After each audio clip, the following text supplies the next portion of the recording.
Hi, everybody, and welcome to the second to last, so the seventh meeting of the 1,000 Plateaus Reading Group, hosted through the New Center for Research and Practice. This week, we're taking on a mammoth in the Plateau on Becoming, which is the longest plateau in the book. It is close to 80 pages long, and it covers a whole lot of ground. Some of which is more clear than others. And among the topics that come up in it is the topic of becoming, which is in the title, but also deals heavily with issues of acceleration and speed and movement, which are sort of central to parts of the New Center as a whole. So it'll be interesting to go over this chapter in a little bit more depth. So how did you guys enjoy reading the Becoming Plateau?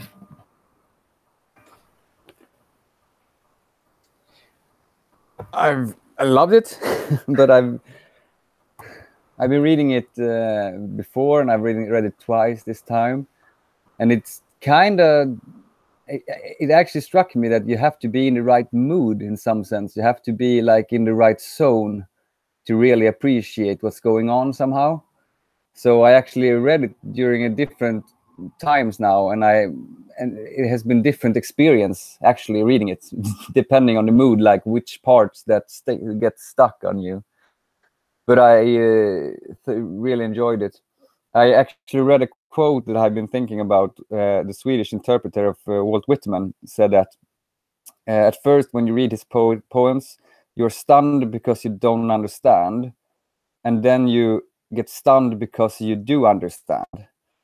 And I feel the same. The first you get stunned because you really don't know what's happening, but the more you do it, then you get another type of stunned, actually. That's my initial thoughts.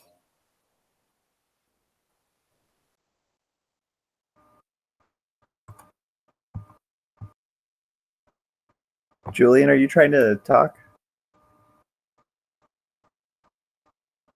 Julian, we can't hear you, or at least I can't hear you.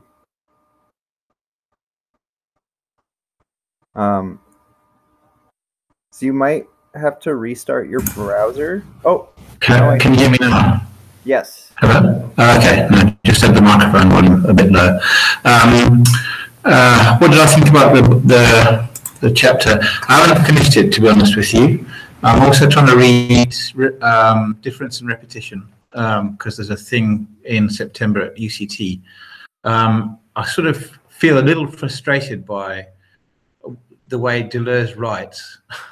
I kind of find myself having to read through a lot of the stuff, and then from time to time stuff actually makes sense. But a lot of the stuff he writes it almost seems over wordy to me, and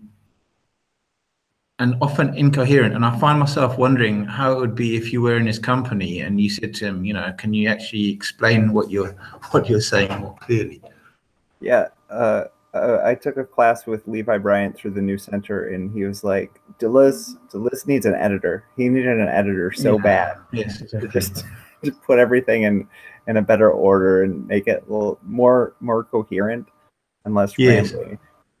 Yeah, because you find yourself thinking hang on a minute, you've mentioned this in another chapter and you covered it in a great deal of depth. Now you're talking about it in here. So it's almost like he's had this conversation with Guattari and they've just written the stuff down as they've been talking about it. So it's like it has a sort of stream of consciousness feel about it. And it's interesting. You see themes. I mean, like in this week's one, there was a thing that you could feel that he was already talking about the body without organs before he started talking about the body without organs, because that section where he talks about getting some animal and then folding it in half and then folding it again, and that's exactly the same language as he used in the body without organs with the actual human body, I think. So that was quite interesting.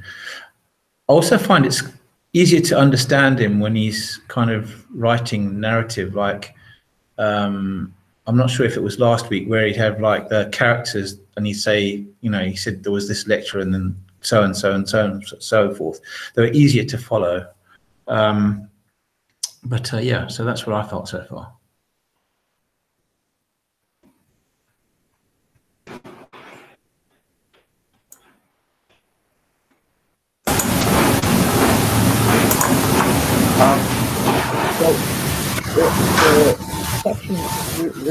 There's so many things in this chapter that are important to think, but I think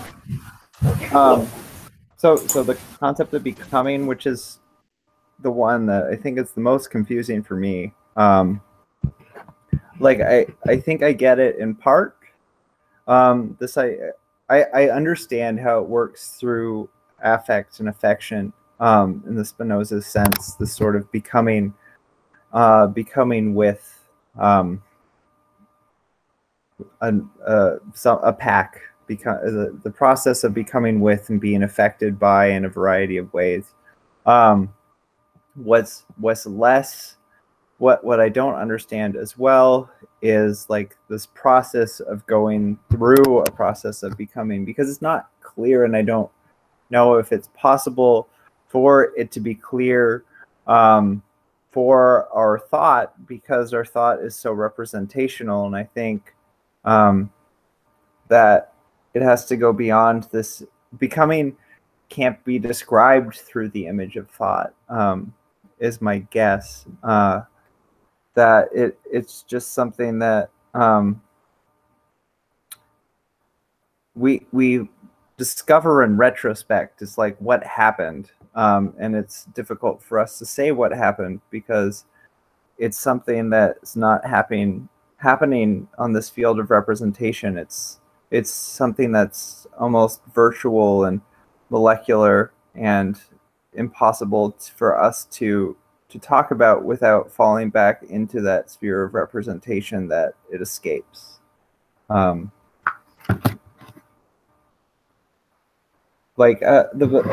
process of becoming woman or becoming child is, which in my memory took a more predominant role the first time I read this chapter than this second time I read this chapter, where I was just like, oh, this is just a small little section near the end. Whereas before, I recall it being much more prominent throughout, but I guess I was wrong about that. But yeah, it's very interesting how this process is talked about here and how people have responded to it, as Jason has suggested in the Facebook message group, with various responses to the becoming woman, which treat the concept very negatively, and I think with somewhat mixed reason, like partially good, but partially I don't know if the critique hits. Like to say that I think the critique is somewhat, it's valid from a feminist perspective, because it does appear that the Lizingottari are using at least some molar concept of women. They're cis men using this concept of womanhood, which is understandably problematic from a feminist perspective. But at the same time, I think often the critiques fail to adequately engage with the concept as it is used in the text.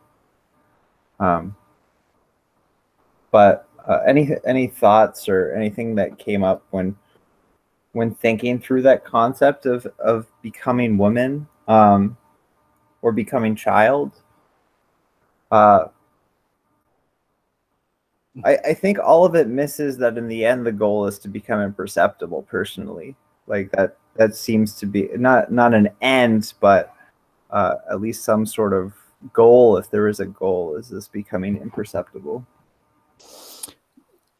When I read it this time, I constantly came back to this, what he's trying to do in this becoming animal is, there is, for me, when I read it, I have this idea of there is this immanent plane where you can like fall down, or you can reach this kind of vertigo.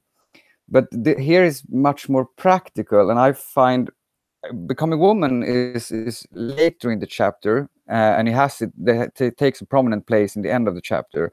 Before he has it, he goes through this becoming animal to begin with, as I read it. Like, and then he also has, as I read the chapter, you have a large part on becoming animal. Then you have becoming molecular, in a sense, using ends up with the becoming woman, becoming child. They're kind of separate pieces that he goes through.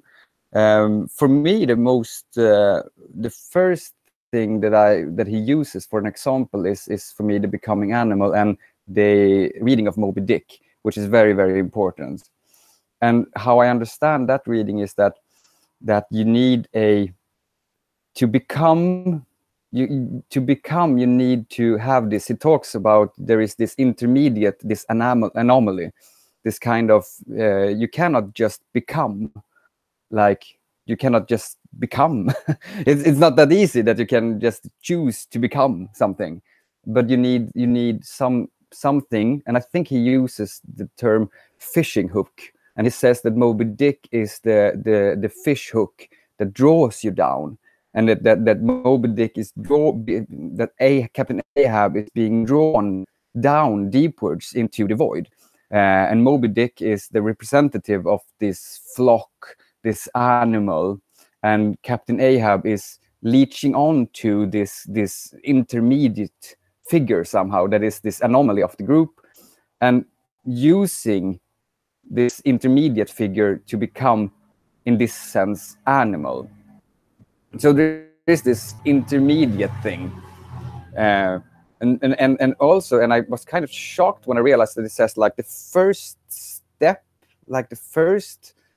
There was then it says like there's this segment of becoming, and the first one is to become woman.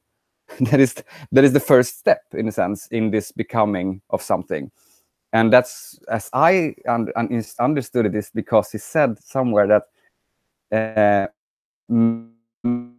cannot man, that is the majority, the major structure. So there is no becoming here. You can only become minoritan somehow. And then it says like the Jew has to become Jew, and you have to become. And so the first step, in a sense, to away from this majority manhood is to become like this woman. That is the first step in deterritorializing this kind of majority. But just as like you said, that this is I think it was the first or the most important thing when creating a body without organs is to become woman. It was like very important, he says. And then it was like this beginning for deeper and deeper deterritorializing, but it's like it's a beginning phase somehow. That's how I interpret it to begin with. Yeah. So I wonder. So I'm thinking of like. So I know Deleuze was very influenced by Sartre, Jean-Paul Sartre. He doesn't write about him at all because it would have killed his career. And I know he disagrees with him a lot, but he was super inspired in his youth by Sartre. And so I'm thinking about Beauvoir has this idea that one is not born, but rather becomes a woman. And I think some of that is going on here, that even like a girl has to become a woman. Like she doesn't just evolve into a woman. She has to become a woman through a certain amount of socialization, through various criteria that she becomes a woman. But that's a sort of molar becoming. And in the woman, there's also a molecular becoming woman. And it's that sort of becoming which can be the becoming of a man, like a man becoming a woman. What I really like, and I keep thinking about, is the example of little Hans, that they steal from Freud and keep bashing Freud about, where little Hans becomes hoarse through identifying with certain characteristics of the horse. And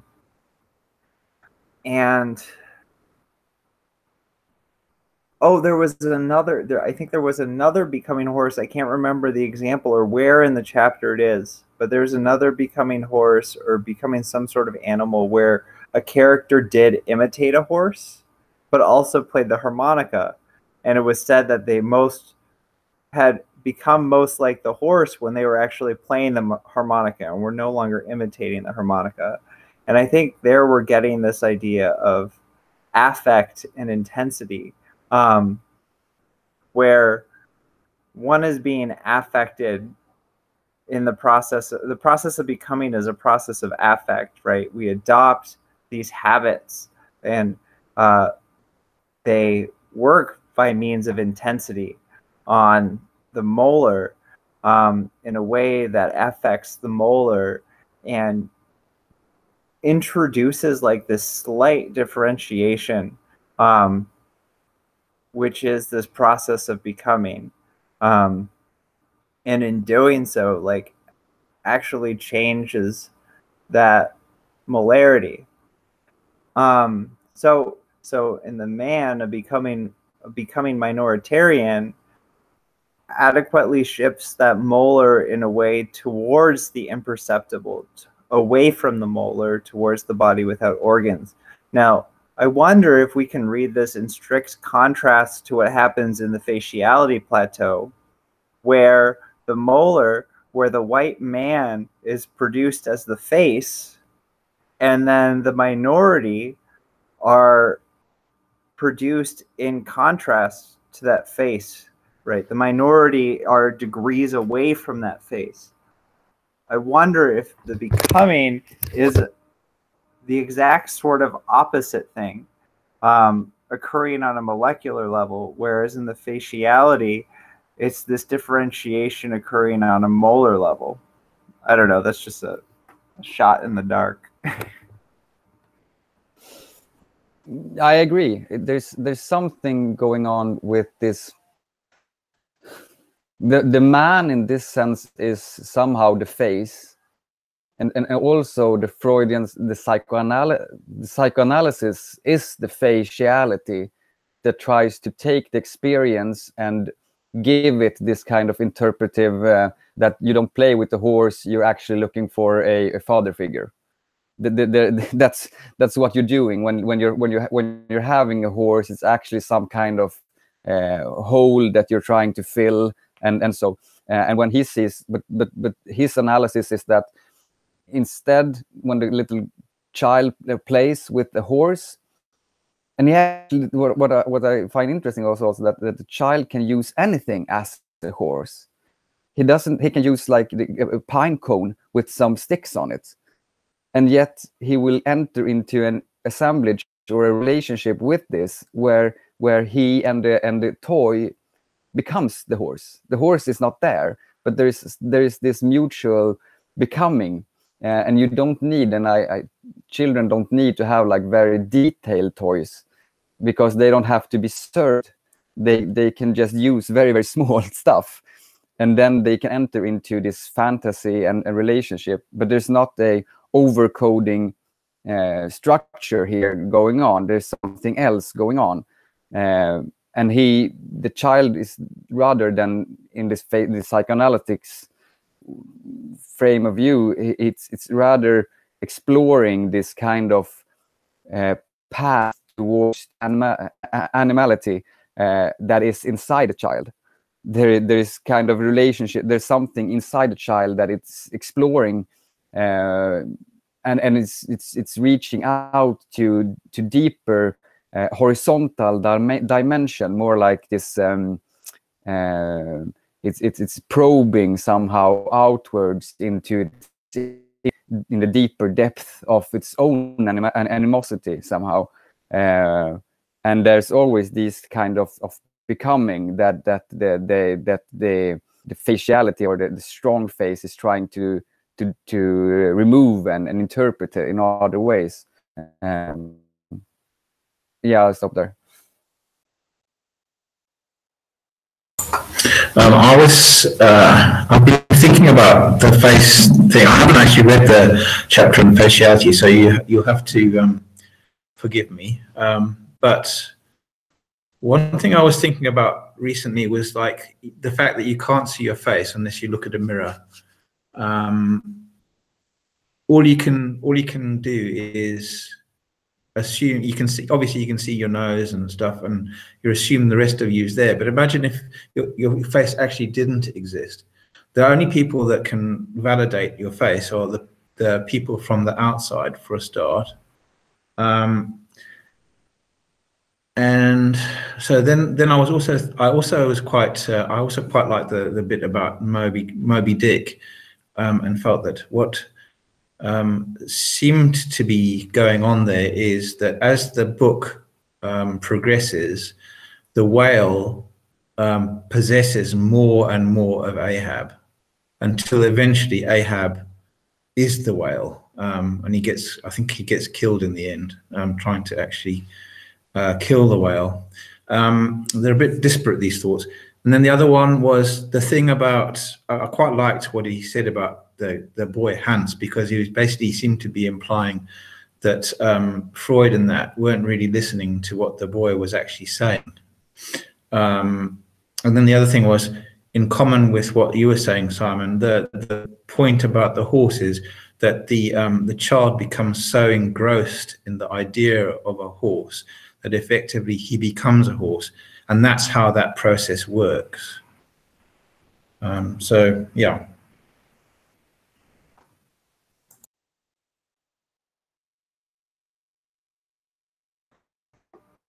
So I have a sort of a way of thinking through this process of becoming, but my fear is always falling back into talking about in terms of becoming molar.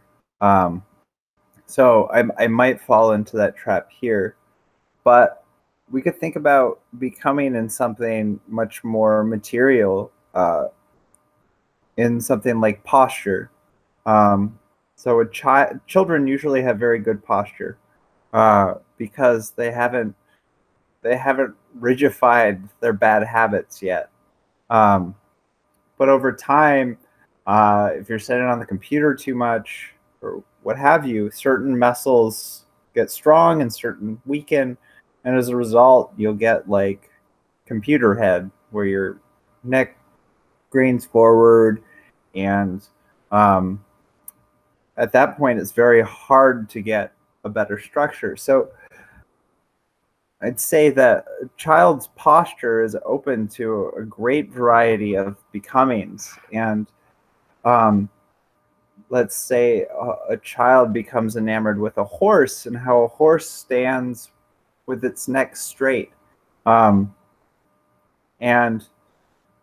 it's not necessarily an imitation, because the child is not trying to be like the horse, but the child is trying to, I don't know, it's not an imitation of the horse, but in seeing the horse stand like that, the child might be like, oh, this great majestic thing is like this. I too wish to be like this, so I will do it as well. It's not an imitation, it's an affection. And it might not even happen consciously. I think that's the big kicker, is that so much of this happens unconsciously, this sort of becoming. It's like, let's suggest that you don't know anything about a certain type of music or subculture, and you start going to events in that subculture. Like, you are affected by that subculture in various ways, and you sort of you begin to understand that culture. You're not imitating it. Your composition is shifting in such a way that you're becoming a part of it. It's like a religion, right? If you go to enough religious worship services, even if you don't believe in it mentally, you're being affected in a certain way, and those religious rituals are acting upon you in certain ways and impacting you in certain ways, that your composition is shifting whether for better or for worse, towards that religious experience that you are being composed, you are becoming as a result of that service. So this isn't to suggest that your molar identity is shifting, but there are molecular things that are shifting within you as a result of these experiences that are affecting you. It's just hard to determine like what this means in the context of these concrete examples that they're giving, the becoming woman. Like how does one go through that experience? Like even thinking in terms of one is it just doesn't work because it's already using a molar identity when these things aren't molar becomings, they're molecular. So it's not like just wearing a dress. I will pick up. You had something very interesting going on there, because you had this notion of this muscular tissues getting softened in the child. Now my own child is screaming, but my wife I sense that there is this. He's trying to give you certain like steps in the becoming, where the becoming child is if you're going to become an animal, as the child plays with the animal, you first has to become a child. And to become a child, you cannot just become a child, because first you have to become a woman. And in a sense, for me, that I don't see it as wearing a dress, as maybe more as the possibility of giving birth, actually. That you have to be able to become pregnant. So you have to first become pregnant with the child in order to become the child that you have been you have been born. You have to born your own child, and then you have to be that child, and therefore, and after you are the child, you can go further into the becoming of the horse. But this it's a ladder inwards, where you constantly have to, and that's, we call it the segmentarity. And also becoming animal and becoming molecular is deep down there. But it's and he also think that's because the part of the drugs, like you can like rush into that kind of experience, but that's a very very hard experience, and it's not like it's not coming to you from inside of you, but you have entered into an assemblage with these molecules, and you will always run the risks of becoming a drug addict. That's he also writes that if you get into this, how does he write? I don't know, and remember now, but like if you're constantly running the risk of the addict, that you have to use this kind of substance in order to become molecular, in order to see the world, to like, if you use some kind of hallucinogenic drugs, you can like see the world as if you were a particle in the universe and something. But that's, if you do it like the proper way, you can actually find this experience in yourself. And therefore he quotes again, like this Henry Miller, he always quotes him, that you can get drunk on water. that you don't have, you can rush, you can use some kind of, you can get into a relationship with the world that is closer and somewhat more organic, I would say. But that's how I interpret this kind of inwards journey towards the plane of consistency. That's an inward journey to deconstruct, but that's the wrong word, but to destruct yourself in different like stages, in order to experience the plane of consistency somehow. You follow my thinking? Yeah, I have two things. The first is I really like it's not deconstruction, because there is destruction here, right? There's no destruction in deconstruction. It's just, taking things apart. But here there's a destructive element here, right? Deterritorialization is destructive. You're tearing stuff down. You're breaking things when you deterritorialize it. And I think that's an important thing to keep in mind. The second is I really like the discussion on drugs in this chapter. And I really like, they're like, at the end of it, they say, quote, "Is it cowardice or exploitation to wait until others have taken the risk? No, it is joining an undertaking in the middle while changing the means." So they're very explicit in that, like, yeah, people have taken drugs and opened up these possibilities, but we need to now figure out how to use these possibilities without having to take the drugs ourselves, because these drugs just force you back into the very Oedipal networks that we want to escape. But at the same time, like, this is how we do things. We take what's given. You don't have to, like, always start over. Not everybody has to experience the drugs in order for it to work properly. We can use what other people have experienced on the drugs and try to figure out how to use that in our own way through drinking water or some other means that isn't as dangerous. Yeah, I think there is some truth in that, but I remember, I'm not sure, I think it was one of Umberto Eco's books where he talks about how he went to this, it wasn't a Pentecostal gathering, but it was kind of like a Pentecostal gathering, Santaré, I think. And he said that there was a German girl there who had spent the majority of the time that she'd been living in the area trying to get into a a trance-like state, as it happened to a number of the people there, but she could never actually accomplish it. So there's one way of looking at drugs, which is that if used wisely, they can be an aid for you to get into that state. So basically the idea is to bring you into a childlike state where the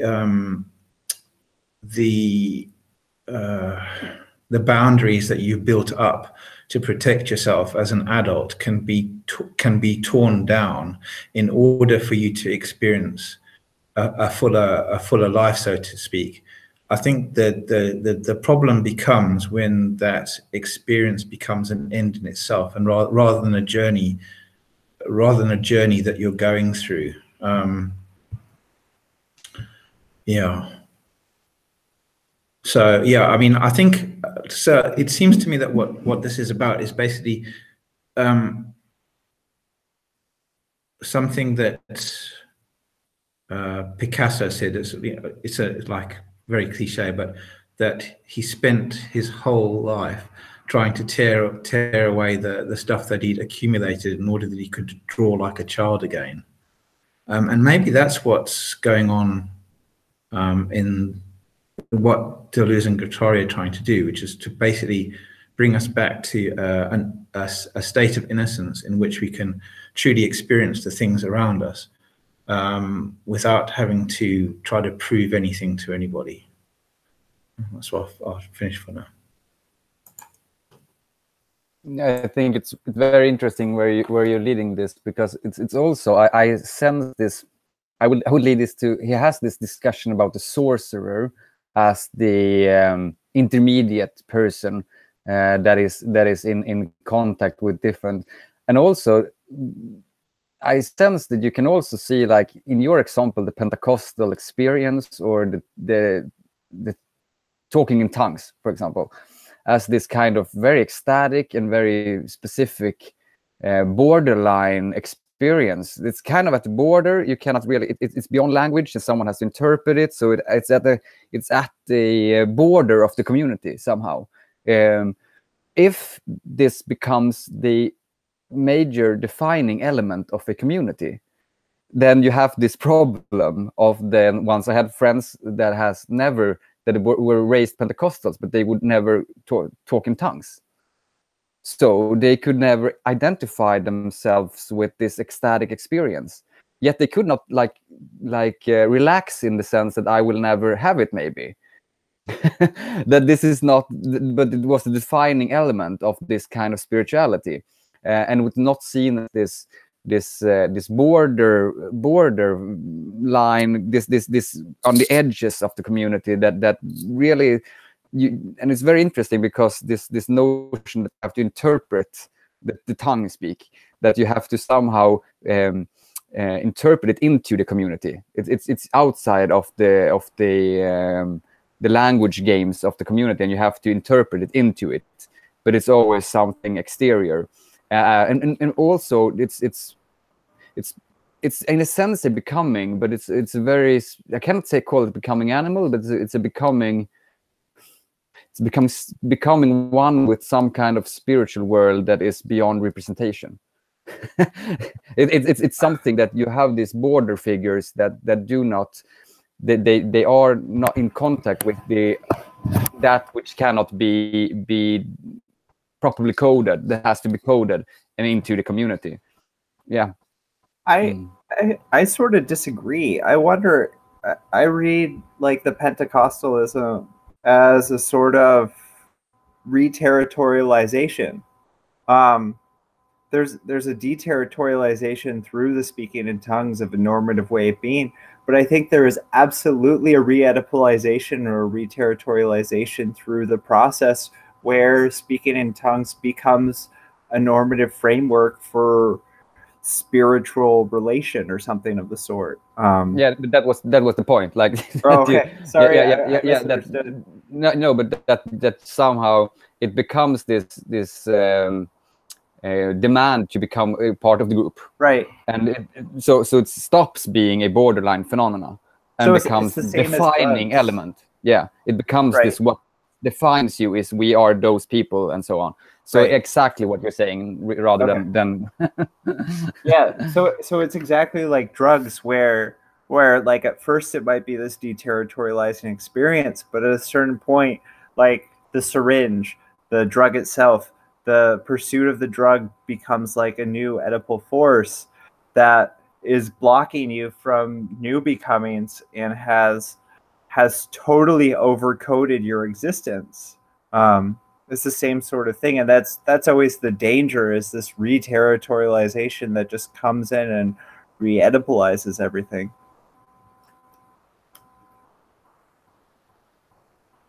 And when I say it, I sense it that you have this, when you reach a certain state in your spiritual journey, in a sense, either you call it upwards or you call it downwards. At each blockways, each pathways, you have always the risks of staying there and letting this become, as you can call, oedipalized or reterritorialized, and that this becomes the defining, that somehow your becoming stops, that you have reached a kind of experience, and that this is like, this is now me, and I will try to either like do it repeatedly. I will try to repeat this experience. I will use the example of talking in tongues, that somehow you try to always talk in tongues, yet that this is like, there's always a becoming that is below or above where you are. There's no like switch.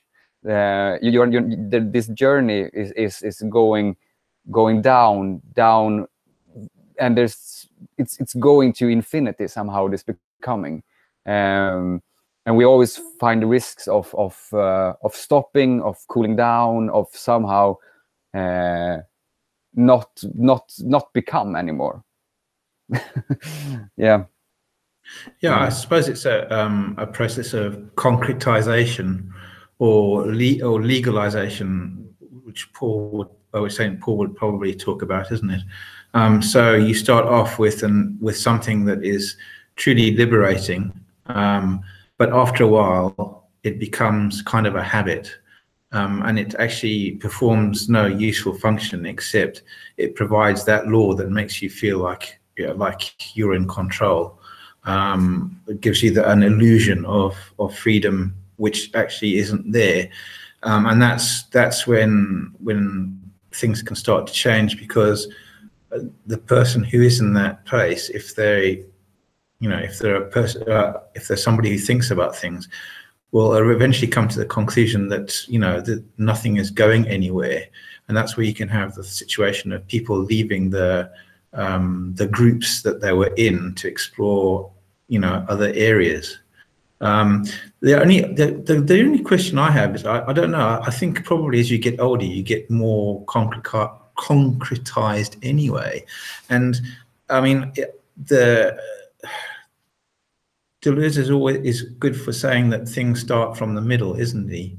But I wonder how much you can really continue to change all of your life. You know, I mean, I suppose you can get to a point of thinking, you know, okay, this is fine, and then getting bored of the sameness of the routine that you've gotten into. But what are they ultimately aiming for? That's the question. That's what's really intrigues me. I find myself continually wondering what it is that they are actually trying to express. Very, very good questions. I think when I read it, it was something that I stopped at, and that was, and I can't find it now, of course. But that is that they still give this kind of cautions that you need to have. I can't remember exactly, but you need to have some kind of subjectivity left. You cannot deterritorialize yourself at the fullest. We have had this conversation in the past when maybe you have listened to it, but we have constantly come back to this theme that if you deconstruct yourself, or if you, sorry for using the deconstruct, if you deterritorialize yourself to the fullest, that's the synonymous with death. That is that you don't have anything left. That you actually don't have any kernel. You don't have anything. And somehow here he actually is referring to some kind of minimal subject.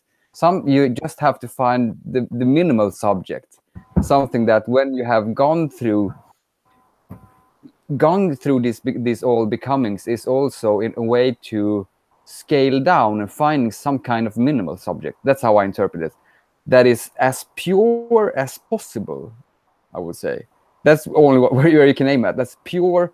And but it's not a nothingness. It's not a nothingness. It's not like this pure becoming. It's still something there, but you have refined it. You have managed to purify something. And I will take this idea of purification back to a part of the Sorcerer, where he actually goes into the alchemy. About it's in the Memories of Sorcerer 2 maybe or something, where it says this also has implications for physics, it says, but also for alchemy. And then it goes into a brilliant discussion, which I had to read like 4 times to get to understand, about this material intensities, and the idea somehow that you can reach materials. The material world can get into new modes of assemblages, but in the alchemical language, it's also a question of purifying material world. It's somehow to become something that is in the natural world, but it's been polluted. It's something polluted that you have to go through stages in order to purify, so it can become like this hidden intensity that it always was somehow. But it's not. They always have this idea of like gold, that you have gold in everything, and if you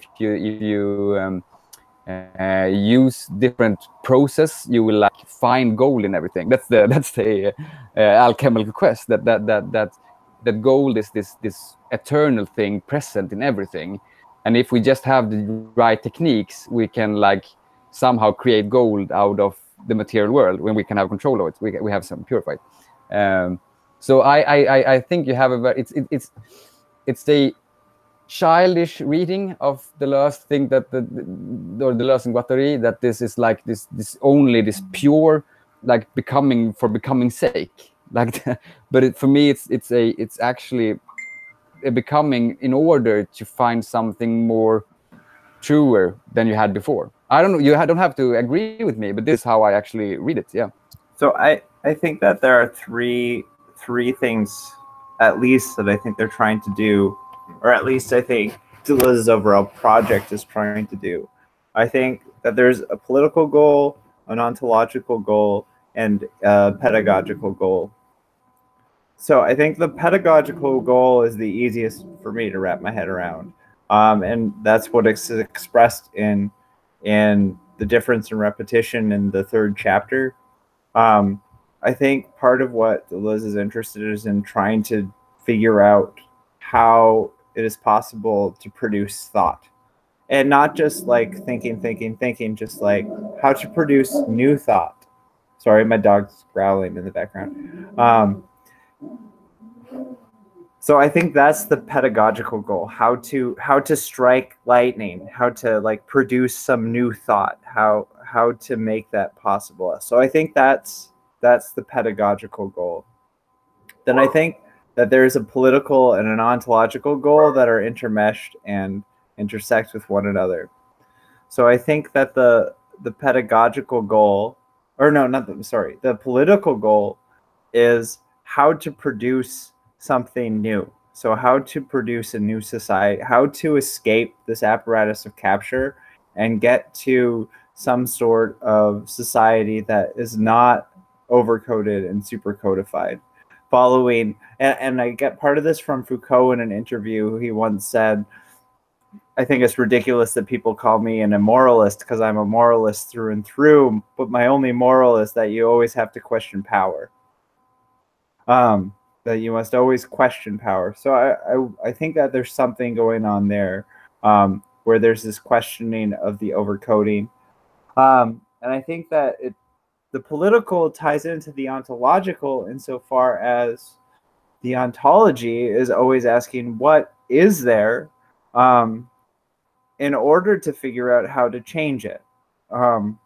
Because there is an ontology here. Deleuze says at some point that he was at heart a metaphysician, a pure metaphysician or something along those lines. So I think that there is an ontology tied to this sort of political goal of becoming something different, perhaps something better, where there isn't these sort of rigidified, overcoded fields that oppress. Sorry, Jason. Hi, I'm sorry. I'm gonna have to go. For a time. Okay. Thank you both for coming and talking this week. Next week, I think we're reading. We're reading the conclusion, and I can't remember the other chapter. Sorry, Simon. You can have one last thought. Oh, is it possible that he can we continue off the record? Like he joins and we continue the conversation? Jason, is that possible? I don't know if you can hear us. You could call each other on Facebook Messenger if you want to. Okay. So if you close the chat, it'll close. Yeah. So if I stop the broadcast, I have to close the actual computer because I have to leave like right now. Okay. So if you want to continue talking, you could we could set up a different call of some sort. Yeah, Facebook Messenger is the fastest and easiest. Right? Okay. It's very fast. It's very. Okay. Oh, if you, I'm up for it. Okay. Okay, maybe you don't have to go. Do you want to do it a little longer? But yeah. We can. If we were three, maybe, but now it's only you. Oh, okay. All right. Thank you, guys. Yeah, sorry. Thanks a lot. Okay. Thank you. Bye, Thank you. Bye, guys. Bye. Thanks, Jason, so much. No worries. Okay. Bye.